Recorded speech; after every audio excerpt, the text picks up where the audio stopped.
오후에 살펴볼 하나님의 말씀은 마태복음 16장 13절입니다. 13절부터 17절까지 받들겠습니다. 예수께서 카이사랴 빌립보 지경에 오셨을 때 제자들에게 물어 말씀하시기를 사람들은 인자인 나를 누구라 말하느냐고 하시니 그들이 말씀드리기를 어떤 사람들은 침례인 요한이라 하며 어떤 사람들은 엘리야 또 어떤 사람들은 에레미야 혹은 선지자들 가운데 한 사람이라 하나이다라고 하니라. 주께서 그들에게 말씀하시기를 그러면 너희는 나를 누구라 말하느냐고 하시니 시몬 베드로가 대답하여 말씀드리기를 주는 그리스도 곧 살아계신 하나님의 아들이시니다라고 하더라.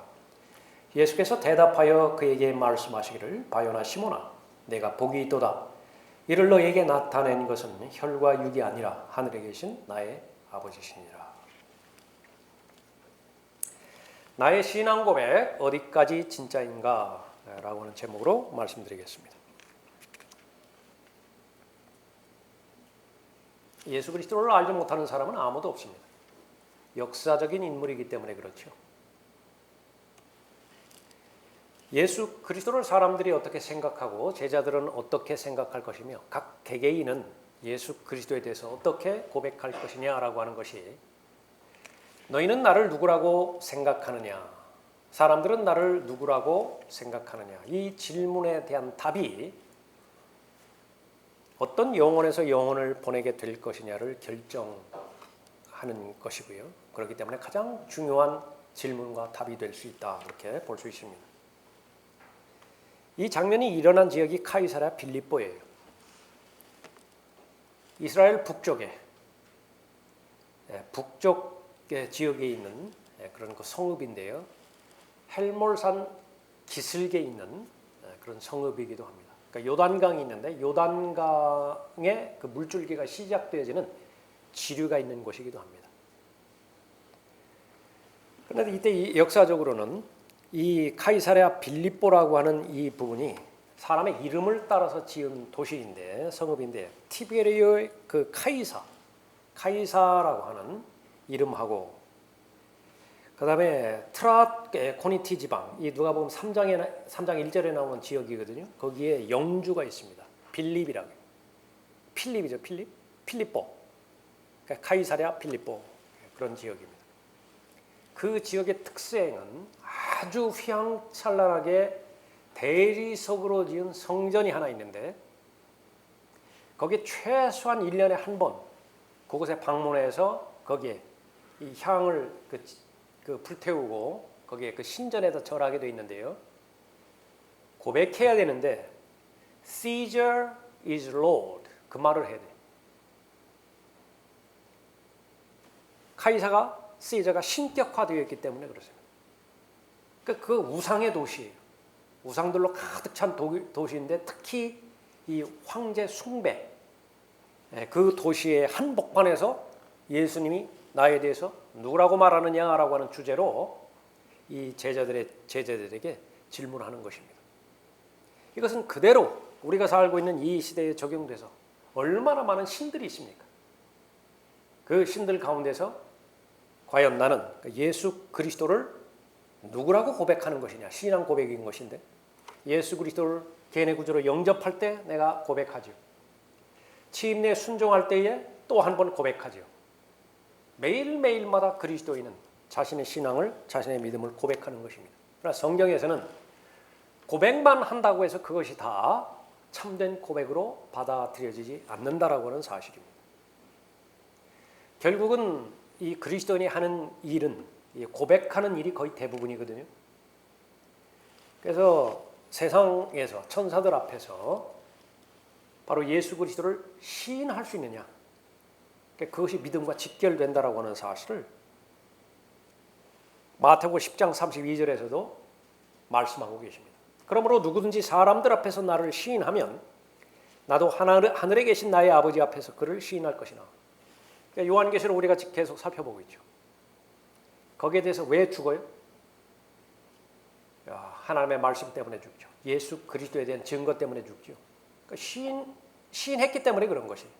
부인하기만 한다고 한다면 살 수 있다고요. 육신의 생명을 연장시킬 수 있는 것인데 굳이 그러고 싶지 않은 것입니다. 대환란 기간 동안의 환란 성도만 그런 것이 아니라 믿음이 시작된 이래로 계속해서 이루어져 왔던 것이죠. 내가 내 입으로 주 예수를 시인하고 하나님께서 그를 죽은 자들로부터 살리신 것을 내 마음에 믿으면 신앙 고백이에요. 구원을 받으리라. 그래서 성경에서는 사람이 마음으로 믿을 때에 구원이 이루어지는 것입니다. 입으로 시인하게 되어 있는 것이죠. 그 신앙 고백입니다. 그럼 얼마든지 가짜가 있을 수 있다라고 하는 것이 오늘 본문 말씀을 통해서 알려주시는 것입니다. 나의 고백, 신앙 고백이죠. 믿음의 고백입니다. 이것은 반드시 진실된 고백이어야만 됩니다. 그러니까 여러분의 믿음의 고백이 진실된 고백인 것인가? 오늘 본문 말씀을 통해서 세 가지로 여러분을 확인해 보시기 바랍니다. 첫 번째로 참된 고백이 되려면 수많은 또 다른 예수가 있다라고 하는 사실을 알아야 됩니다. 모두가 다 예수 그리스도라고 하는 이름을 부른다고 해서 다 내 편으로 나하고 똑같은 믿음으로 받아들여서는 절대로 안 된다라고 하는 것이에요. 13절 보십시오. 예수께서 카이사랴 빌립보 지경에 오셨을 때 제자들에게 물어 말씀하시기를 사람들은 인자인 나를 누구라 말하느냐. 사람들은 그랬죠. 정말 궁금해서 물어보신 거 아니에요. 예수님께서 사람들이 어떤 나에 대해서 무엇이라고 말하는 것인가 여론조사 해보자. 68% 넘어가는가 그렇지 않는가. 이것 때문에 물어보시는 것이 아니라 그 말입니다. 그들이 말씀드리기를 어떤 사람들은 취임낸 요한이라 하며 어떤 사람들은 엘리야 또 어떤 사람들은 예레미야 혹은 선지자들 가운데 한 사람이라 하나이다. 다 잘못 알고 있는 것이죠. 분명히 보고 있으면서도 설교를 많이 들었을 거 아니겠어요. 수많은 기적들을 목격했잖아요. 그럼에도 불구하고 알지 못해요. 취임낸 요한이라고 말하는 사람이 있었죠. 이것은 대표적으로 헤롯 왕의 견해였습니다. 자신의 신하들이나 자신의 종들로부터 그렇게 들었을 거예요. 바리새인들은 취임낸 요한과 또 예수 그리스도를 혼동하였습니다. 그래서 자기 제자들 보내서 내가 누구냐? 그렇게 계속 물어봤던 것이죠. 취임낸 요한에게 물어본 것입니다. 내가 누구냐? 내가 그 선지자냐? 내가 그리스도냐? 물어봤던 것이죠. 또 하나는 엘리야예요. 엘리야는 구약에서 가장 위대한 선지자입니다. 유대인들이 알고 있는 사실은 메시아가 오기 전에 이 엘리야가 먼저 올 것인지에 대해서 말라기 4장 5절과 같은 구절을 통해서 알고 있었습니다. 메시아의 선두주자죠. 메시아가 오기 전에 엘리야가 먼저 올 것이다. 그런데 이 유대인들은 취임낸 요한을 이 보좌에 앉을 그 후손으로 그렇게 기대하였던 것입니다. 그런데 죽었죠. 취임낸 요한이. 그러니까 다시 이 엘리야가 두 번째 올 것을 기대하고 있었기 때문에 그 사람이 예수님 보고 엘리야이다 그렇게 말할 수 있었던 것입니다. 그것은 합당한 권리예요. 이것은 마침내 교회가 휴거되어지고 요한계시록에서 실현이 되어지죠. 엘리야와 모세는 다시 이제 올 것입니다. 율법을 대표하는 모세가 다시 올 것이고 선지서들을 대표하는 엘리야가 다시 올 것이에요. 그 다음에 예레미야가 왔습니다. 그 다음에 선지자들 가운데 하나라 그렇게 또 그 말하게 됐죠. 아직까지도 사람들은 이 예수 그리스도에서 정확하게 잘 알지 못하는 것입니다. 거의 대부분의 사람들이 예수 그리스도를 알았던 것은 아주 천한 목수로 알았어요. 마가복음 6장 3절 같은 경우에서 목수였잖아요. 아버지도 목수였고 요셉의 아들 보통 사람들로 그렇게 받아들였고요. 요한복음 9장 24절 같은 경우에는 죄인이라고 그렇게 말하기도 합니다. 더 나아가서 마귀 들린 사생아로 그렇게 보기도 했죠. 예수 그리스도를 마귀 들린 사생아라고 그렇게 보았습니다.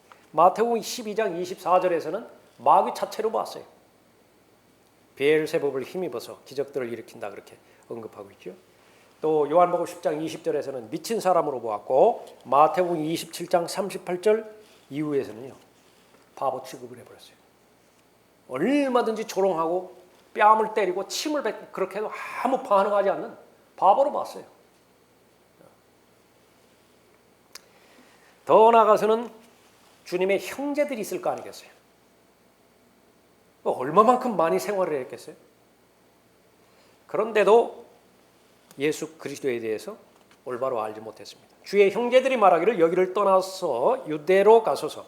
그리하여 당신의 제자들도 당신이 행하시는 일들을 보게 하소서. 자신이 드러나게 알려지기를 바라면서 비밀리에 무엇을 행하는 사람은 아무도 없으니 이런 일들을 하실 바에는 자신을 세상에 나타내 보이소서라고 하더라. 이는 주의 형제들까지도 주를 믿지 아니함이더라.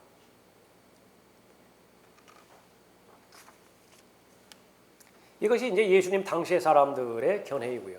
시간이 많이 흘렀죠. 최소한 2000년이 흘렀습니다. 지금 이 시대의 사람들은 예수 그리스도를 뭐라고 하는 것이냐? 여호와의 증인들은 예수 그리스도를 어떻게 보는 것이냐? 천사장 미카엘은 바로 하나님의 독생자인데 지금의 예수 그리스도이시다. New Heavens and New Earth라고 하는 책자에서 30페이지에서 쓰고 있습니다. 몰몬 교회에서는요. 우리의 형인 예수는 에덴 동산에 있었던 동일한 성품을 가지고 육신으로 태어났다. Journal of Discourse라고 하는 책에 기록되어 있습니다. 아침의 아들 루시퍼는 우리의 형이고 예수의 형제이다. Apostle B. 메콘이라고 하는 책에서 교리서에서 설명하고 있습니다. 그러니까 몰몬 교도들에게 예수님은 루시퍼의 형제예요. 이슬람은 어떻게 볼 수 있는 것이냐? 예수는 알라가 호의를 보여 이스라엘인들의 본으로 삼은 한갓 사람에 지나지 않는다. 예수는 선지자였으나 십자가에 처형되지 않았다. 그는 다시 돌아올 것이나 하나님은 아니다. 힌두교에서는 예수는 수백만의 신들 가운데 하나일 뿐이다. 유대인들이 믿고 있는 탈무드에는 무엇이라고 예수 그리스도를 말하고 있을까요? 어느 정도 좀 성경에 가깝게 말하고 있지 않을까요? 탈무드의 내용입니다. 마리아는 많은 사람들과 성관계를 맺었다. 특히 막달라 마리아를 말하는 것입니다. 예수는 마술한 것으로 인하여 처형당하였다. 예수는 지옥에서 뜨거운 배설물로 끓여지고 있다. 유대인 백과사전이라고 하는 사전이 있습니다. 거기에서 예수는 한쪽 눈을 보지도 못하는 소경으로 한쪽 발을 쓰지 못하는 절름발이로 묘사하고 있는 것입니다. 다빈치 코드를 쓴 댄 브라운이라고 하는 사람이 있죠. 그 사람에게 있어서 예수 그리스도는 누구인가? 그 사람에게 있어서 예수는 막달라 마리아와 동거한 음행하는 자였어요. 워싱턴 DC에 있는 국가문학지원금이라고 하는 단체가 있는데 그 단체에게 있어서 예수님은 누구인가? 정맥에 헤로인을 주사하는 약물 중독자이다. 자유주의 신학자들에게 한참 유행했던 무슨 해방신학이죠. 예수는 누구예요? 공산주의 혁명가예요. 고린도후서 11장 4절에 있는 것처럼 온갖 종류의 또 다른 예수들이 있습니다. 지저스 크라이스트 슈퍼스타. 수십 년 전 일인데 그걸 한번 이렇게 보려고 한번 했어요. 그때 그것을 한번 보았다고 한다면 최초의 연극을 한번 보는 계기가 됐을 때네요. 거기에 태무들을 하고 있더라고요. 예수 그리스도를 더 이상 박해하지 마십시오. 그런 피켓들을 들고서 이렇게 쭉 서 있었는데 나는 왜 그런가 했어요. 그때만 해도 아무것도 모르던 때이지. 이미 어느 정도 알고 있었던 사람들이 예수 그리스도를 모욕하는 것이 바로 지저스 크라이스트 슈퍼스타에 나오는 예수라고 그렇게 알았던 것입니다. 마약에 중독되어 있는 가난하고 혼란스러워하는 10대 소년이에요. 예수가 그들에게는. 또 일반적인 교회는 좋은 스승으로 알고 있죠. 위대한 스승으로 잘 알고 있습니다. 그러나 절대로 육신으로 나타나신 하나님으로는 받아들이지 않아요. 처녀로부터 출생한 하나님 자신으로서는 독생자로 받아들이지는 않는 것입니다. 사람들은 인자인 나를 누구라고 말하느냐? 다양한 견해가 있지만은요. 두 가지 선택밖에 없습니다. 예수 그리스도는 하나님의 아들 그리스도이시든지 아니면은 미치광이든지. 그러나 사람들은 교묘하게 제3의 중첩지대를 찾아가지고 자기 의견을 그렇게 피력함으로 해서 도망가고 말았죠. 절대로 예수 그리스도는 그렇게 제3의 결정을 할 여지를 주지는 않는 것입니다. TV를 통해서 무슨 크리스마스 특집을 통해서 아니면 부활절 특집을 통해서 수많은 영화들이 나오고 또 예수 그리스도를 제시하는 모든 그 영화들, 소설들 그런 것들 있잖아요. 그런 것들은 90% 이상이 다 예수 그리스도는 가짜 예수 그리스도예요. 그런 예수는 없어요. 사람들이 만든 인간 예수일 뿐입니다. 나의 믿음의 고백, 어디까지 진짜일 것인가? 참된 고백이어야 됩니다. 그러기 위해서는 수많은 또 다른 예수들이 있다라고 하는 사실을 알아야 되고 과연 성경에서 계시된 예수 그리스도는 누구신가? 그것을 알아야만 되는 것이죠. 나의 고백이 참된 고백이 되려면 두 번째로 개인적으로 예수 그리스도를 만나야만 됩니다. 15절 보십시오. 주께서 그들에게 말씀하시기를 그러면 너희는 나를 누구라 말하느냐고 하시니 시몬 베드로가 대답하여 말씀드리기를 주는 그리스도 곧 살아계신 하나님의 아들이시니다라고 하더라. 참된 고백이죠. 진정성이 있는 고백인 것입니다. 살펴본 것처럼 이 질문에 어떻게 답하느냐에 따라서 영혼을 어디에서 보낼 것인가가 결정이 되어지는 것입니다. 이디오피아 내시가 유대인 명절이 되어서 예루살렘에 왔죠. 돌아갈 날이 돼서 이제 사막을 가고 있습니다.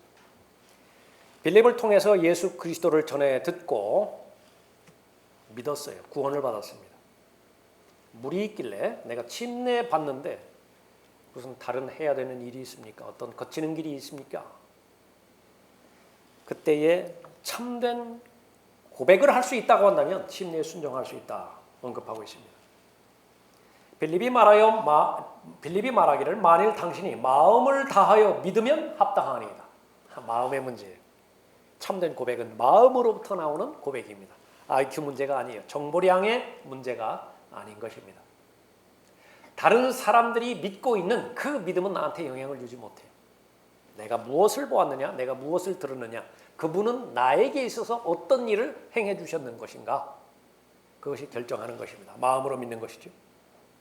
그가 대답하여 말하기를 나는 예수 그리스도가 하나님의 아들이신 것을 믿나이다. 가장 간단해요. 신학적인 연구와 공부를 할 필요도 없어요. 마음으로 믿는 것이죠. 이 위대한 고백이요, 신앙 고백이 킹제임스 성경을 제외한 다른 변개된 성경에서는 다 삭제가 되어버렸죠. 만 3년 동안 예수 그리스도를 따랐던 베드로입니다. 베드로가 대표적으로 모든 제자들을 대신해서 답하였습니다. 살아계신 하나님의 아들입니다. 이 고백은 어디 가나 일관성이 있어요. 예수님께서 5,000명을 먹이셨죠. 자신이 하늘에서 내려오는 살아있는 빵이라고 자신이 내려온 본질을 말씀하시자 거의 대부분의 사람들은 다 떠나가 버렸습니다. 다 도망가 버렸어요. 자신이 원하는 메시아가 아니기 때문에 그렇습니다. 지금까지 내가 고백했던 믿음의 고백이 이상하게 돼버리는 거예요. 내가 저런 예수를 원하지는 않았는데 실망했기 때문에 다 떠나가 버렸습니다. 예수님께서 물으십니다. 너희도 가려느냐? 그때 시몬 베드로가 대답하기를 주여 우리가 누구에게로 가오리까? 주님께는 영생의 말씀이 있나이다. 우리는 주께서 그 그리스도, 예언된 그리스도죠. 그 그리스도 곧 살아계신 하나님의 아들이심을 믿으며 또 확신하나이다. 믿을 뿐만 아니라 확신한다라고 고백하는 것입니다. 하나님의 그리스도라고 성경에 기록이 되어 있어요. 고백의 내용입니다. 하나님의 그리스도시다.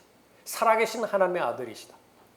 하나님의 그리스도라고 하는 말이 중요한 이유는 하나님의 그리스도가 아닌 그리스도도 있다라고 하는 말이기 때문에 그래요. 적 그리스도이죠. 마귀의 그리스도이죠. 주님은 그리스도이십니다. 말씀하십니다. 예수 그리스도를 시인했던 많은 사람들이 있습니다. 누가복음 2장에서 시므온이 예수 그리스도를 시인했어요.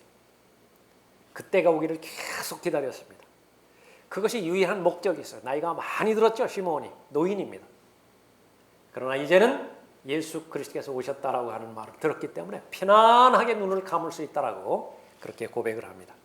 나다나엘, 예수님께서 칭찬하신 간사함이 없는 사람이에요. 아주 좋은 친구입니다. 그 간사함이 없는 마음의 복은 쉽게 알아봐요. 너무 어렵지 않아요. 막 연구하고 계산하고 이것저것 시험해보고 그렇게 해서 예수 그리스도가 누구인 것인지 아는 것이 아닙니다. 나다나엘이 대답하여 주께 말씀드리기를 랍비여 주는 하나님의 아들이시요 주는 이스라엘의 왕이시니다 말씀하셨습니다. 우물가 여인 뭐 그리 많이 배웠을까요? 우물가 여인 도덕적으로 지탄의 대상인지라 어떤 사람의 본이 될까요? 사람 만나기가 제일 무서운 여인이었습니다. 그 여인의 고백입니다. 그러자 그 여인이 물동이를 버려두고 성읍으로 들어가서 사람들에게 말하기를 와서 내가 행한 모든 일들을 나에게 말한 그 사람을 보라. 그분이 그리스도가 아닌가? 대단한 증거입니다. 대단한 증거예요. 증인은요 공부해서 증인이 되는 것은 절대로 아니에요. 내가 경험한 것만, 다시 말하면 본 것만, 들은 것만 얘기해 주면 되죠. 우물가의 여인은 예수 그리스도를 잘 시인을 했습니다. 마르다가 요한복음 11장에서 바로 부활의 소망에 대해서, 영생의 소망에 대해서 말씀하고 있죠. 사람들 한 번은 죽게 되는데 죽은 자들로부터 반드시 일어난다. 내가 이 사실을 믿을 수 있느냐? 그녀가 주께 말씀드리기를 예수여 나는 주께서 세상에 오실 그 그리스도 곧 하나님의 아들이심을 믿나이다. 가장 빠른 시간 내에 구원받은 사람 가운데 하나가 강도였을 것이에요. 십자가에 달린 강도였을 것이에요. 두 가운데 하나 구원받았죠. 그 사람의 고백입니다. 주여 성령에 의하지 않고서는 예수를 주라고 할 수 없어요. 참된 고백입니다. 참된 신앙 고백이에요. 이 강도는 죽어가던 강도는 참되게 믿음의 고백을 했습니다. 주라고 불렀어요. 개역 성경에 있는 것처럼 예수여 그렇게 부르지 않았어요. 예수여 부르면 구원받지 못해요. 왜냐하면 예수 그리스도를 주라고 고백해야만, 마음으로부터 고백해야만 구원에 이를 수 있기 때문에 그렇죠. 주여 주께서 주의 왕국에 임하실 때 나를 기억하소서. 로마의 백부장이라는 사람이 예수 그리스도의 죽으심을 보고 고백합니다. 참으로 이 사람은 하나님의 아들이었도다. 예수님께서 성경의 예언대로 셋째 날에 부활하셨죠. 모든 제자들에게 나타내 보여주셨습니다. 그런데 그 모임마다 도마는 무엇이 그렇게 바빴는지요. 모임에 참석하지 못했었어요. 그러다가 나중에 그 사실을 듣고 본인이 말합니다.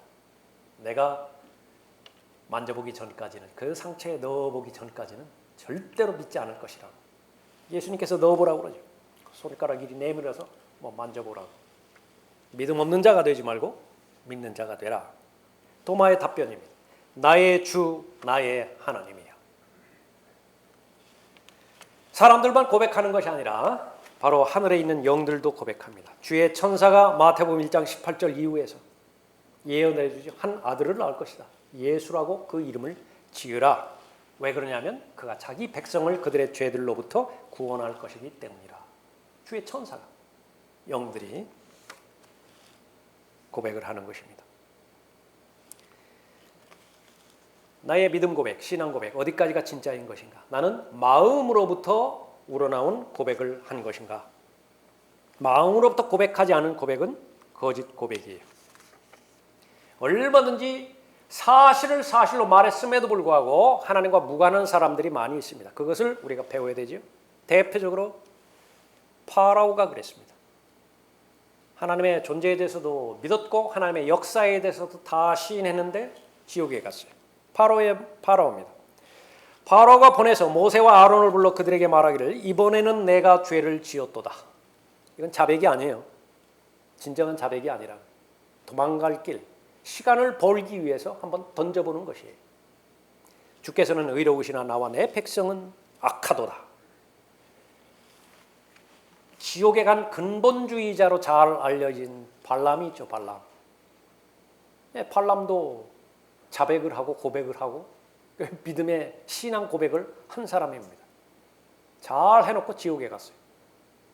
발람이 주의 천사에게 말하기를 내가 죄를 지었나이다. 당신께서 나를 막아 길에 서신 것을 내가 몰랐사오니 그러므로 이제 당신이 이를 기뻐하지 아니하시면 나는 다시 돌아가겠나이다.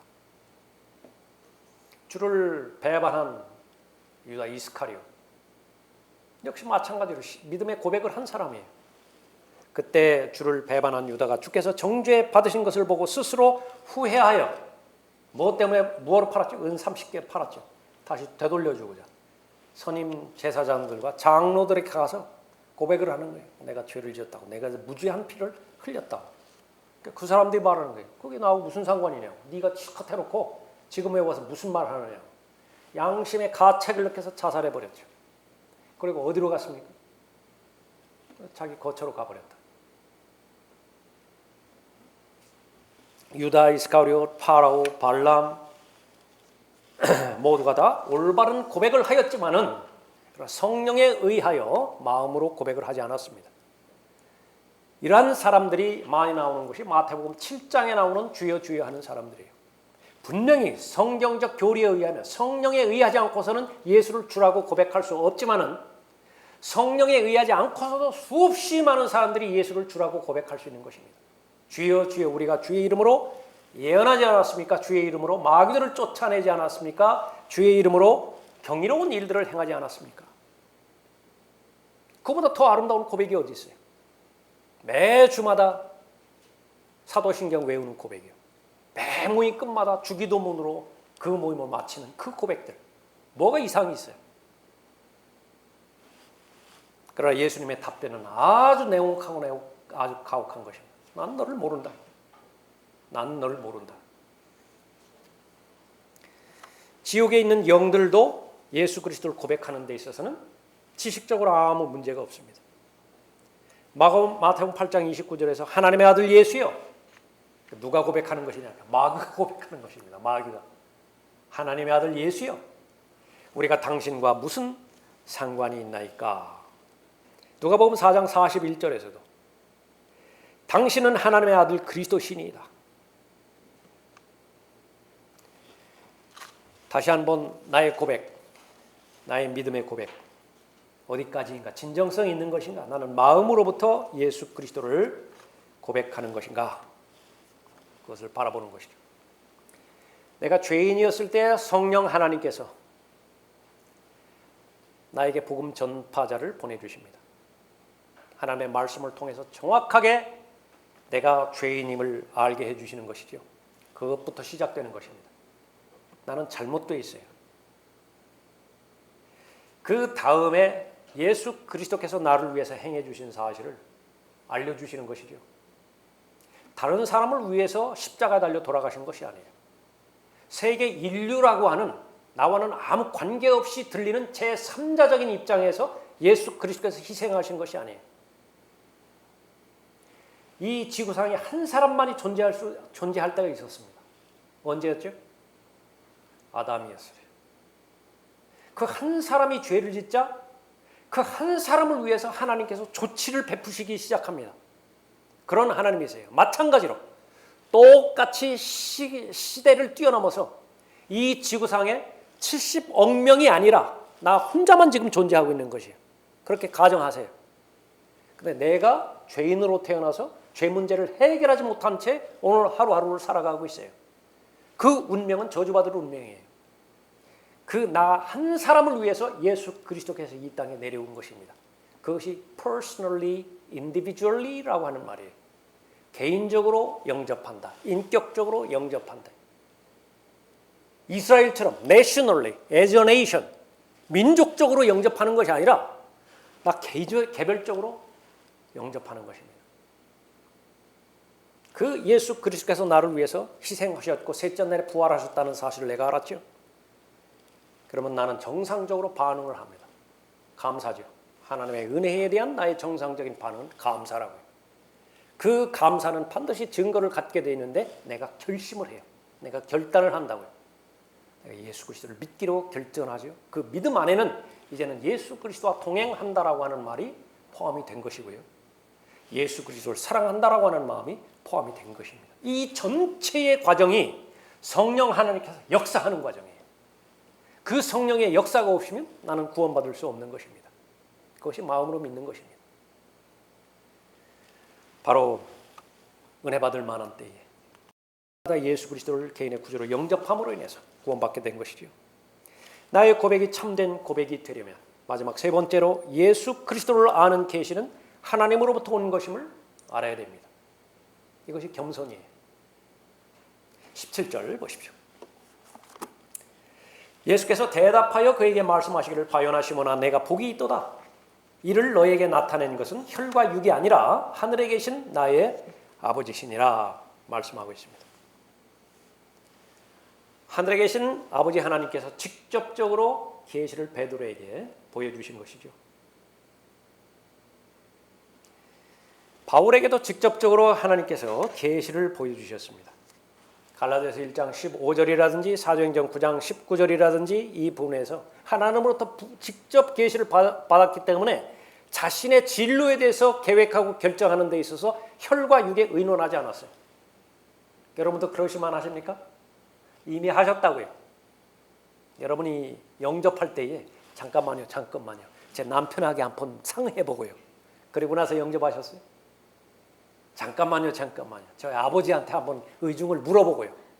아버지가 허락하시면 영접하는 것이고 그렇지 않으면 안 하는 것입니다. 그렇게 하고 구원받은 사람이 있어요? 이후도 마찬가지입니다.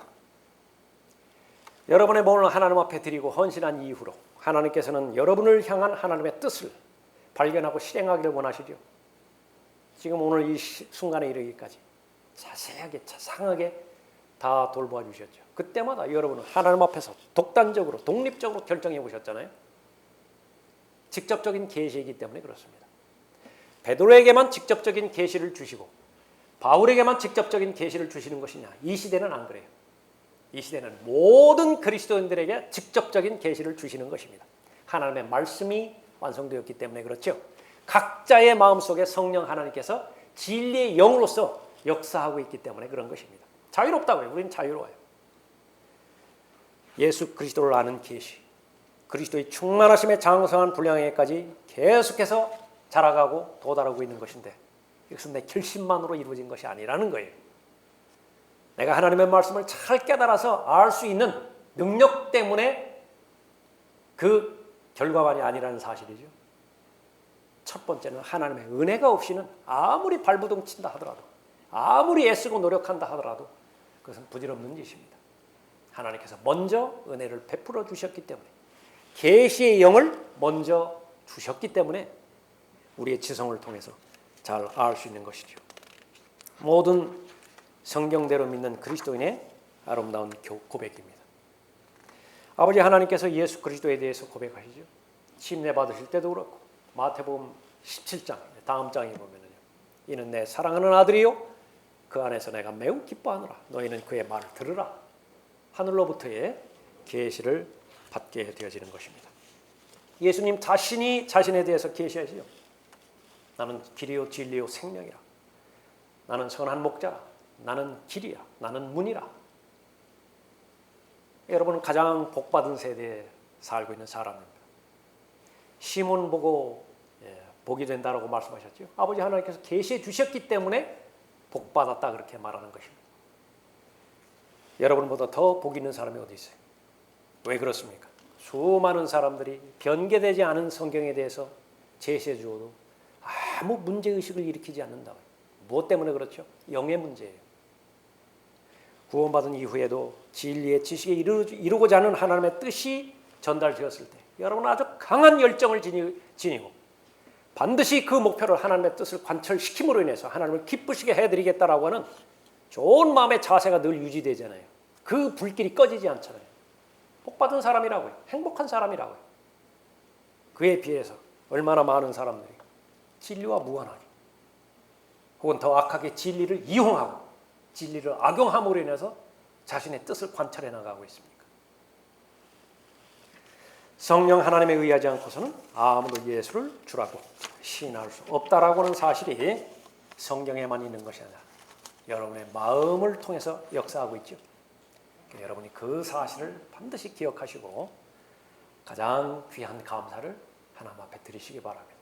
하나님께서 여러분에게 원하시는 것은 지금까지 해왔던 여러분의 믿음의 고백이 있습니다. 진정성 있는 고백이죠. 어디까지 진짜인 것입니까? 들림받아 올라갈 그때까지 하나님께서 기회 주시는 대로 예수 그리스도는 살아계신 하나님의 아들입니다. 예수 그리스도는 저의 구주이십니다. 예수 그리스도는 저의 주님이십니다. 그 전까지는 뭐라고 고백했는데 Caesar is Lord. 그렇게 다 고백했다고. 이 세상의 신을 주인으로 알았잖아요. 이제 바꿔주신 것이 그 가장 진정성 있는 고백을 들림마다 올라갈 그때까지 늘 하나님 앞에서 천사들 앞에서 사람들 앞에서 행함으로 인해서 주님 만나 뵐 때 칭찬과 영광 가운데서 주님 만나 뵈는 여러분이 되시기 바랍니다. 다 같이 일어나시겠습니다.